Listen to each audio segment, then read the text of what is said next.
નમસ્કાર દર્શક મિત્રો, દેશ અને દુનિયાના સુપરફાસ્ટ સમાચારમાં આપનું સ્વાગત છે। આજના તાજા અને સૌથી મોટા સમાચાર જાણીએ પહેલા ચેનલને સબસ્ક્રાઇબ કરી નાખજો। ચૂંટણી પહેલા 2000 ખાતામાં ભારત સરકારની મહત્વાકાંક્ષી યોજના પ્રધાનમંત્રી કિસાન સન્માન નિધિ યોજનાનો દેશભરના લાખો ખેડૂતો લાભ લઈ રહ્યા છે। ભારત સરકાર પીએમ કિસાન સન્માન નિધિ યોજના હેઠળ દેશના ગરીબ ખેડૂતોને દર વર્ષે 6000 રૂપિયા આપે છે। 6000 રૂપિયાની આ આર્થિક સહાય ખેડૂતોના ખાતામાં 3 હપ્તામાં ટ્રાન્સફર કરવામાં આવે છે। દરેક હપ્તો 4 મહિનાના અંતરાલ પર બહાર પાડવામાં આવે છે। દરેક હપ્તા હેઠળ ખેડૂતોના ખાતામાં 2000 રૂપિયાની રકમ જમા કરવામાં આવે છે। તાજેતરમાં 28 ફેબ્રુઆરીએ વડાપ્રધાન નરેન્દ્ર મોદીએ મહારાષ્ટ્રમાં આયોજિત એક વિશેષ કાર્યક્રમમાં પીએમ કિસાન સન્માન નિધિ યોજનાનો 16મો હપ્તો બહાર પાડ્યો હતો। હવામાન વિભાગની આગાહી। હવામાન વિભાગની આગાહી મુજબ 3 દિવસ ગરમી ઘટ્યા બાદ આજથી ફરી ગરમીમાં વધારો થતો જોવા મળશે। ગરમીનો પારો 43 ડિગ્રી સુધી જાય તેવી શક્યતા છે। ગઈકાલે શિક્ષણ નગરી વલભીપુરમાં 40.7 ડિગ્રી ગરમી સાથે સૌથી ગરમ શહેર રહ્યું હતું। રાજ્યમાં હાલ ઉત્તર પશ્ચિમ દિશામાં હવા ફૂંકાઈ રહી છે, જ્યારે છેલ્લા કેટલાક દિવસથી વેસ્ટર્ન ડિસ્ટર્બન્સ કારણે માવઠા પડતા તેમજ પવન ફૂંકાતા ગરમીનો ઓછો અનુભવ લોકોને થઈ રહ્યો હતો।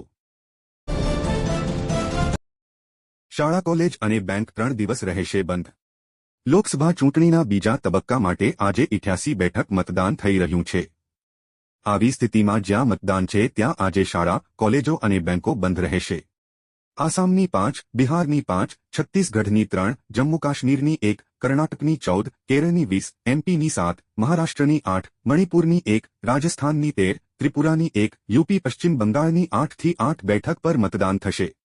આ ઉપરાંત શનિવાર અને રવિવારે પણ રજા રહેશે। આધાર કાર્ડની ફ્રી સેવાની તારીખ લંબાવાઈ। આધાર અપડેટ કરવાનું બાકી હોય કે રહી ગયું હોય તો તમારા માટે ફરી એક નવી તક છે। યુઆઈડીએઆઈએ સુધારા ફી માફ કરી છે અને હવે તમે 14મી જૂન સુધી ફ્રીમાં આધાર કાર્ડની વિગતો અપડેટ કરી શકો છો। તમારે 50 રૂપિયાની ફી ચૂકવવી પડશે નહીં। આ સમયગાળા દરમિયાન નાગરિકોને કોઈપણ વધારાના શુલ્ક વિના તેઓ ફોટો, ઉંમર, સરનામું, જન્મ તારીખ, લિંગ, મોબાઈલ નંબર અને ઈમેલ જેવી માહિતી અપડેટ કરી શકે છે। વેબસાઇટ પરથી અપડેટ કરી શકશો। બટાકાના ભાવમાં વધારો। દરેક ઘરમાં સામાન્ય રીતે જોવા મળતા બટાકાના ભાવમાં વધારો થયા ગૃહિણીઓની ચિંતા વધી છે। બટાકાના ભાવમાં વધારો જથ્થાબંધ બજારમાં બટેકા 30 રૂપિયા પ્રતિ કિલો અને છૂટક બજારમાં 40 રૂપિયા પ્રતિ કિલો સુધી પહોંચી ગયા છે। વેપારીઓના મતે આ સિઝનમાં બટાકાની આવક ખૂબ ઓછા પ્રમાણમાં થઈ હોવાથી ભાવ પર તેની અસર પડી છે। તાજેતરમાં જ ડુંગળી અને લસણના ભાવ વધવાથી સામાન્ય લોકો પર તેની ગંભીર અસર જોવા મળી હતી।